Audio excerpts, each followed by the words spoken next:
соседнего села нет команды, но они приехали, болеют за вас. Значит, мы в правильном направлении. Я вас жду, мы вас ждем. На следующий год, я думаю, что если все будет нормально, значит мы снова встретимся, снова поиграем. Вы поучаствовали. Одним своим участием вы создали праздник для этого села. Спасибо вам. Всего самого наилучшего.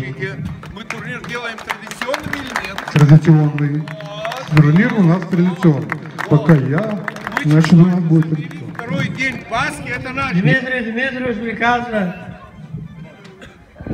сине,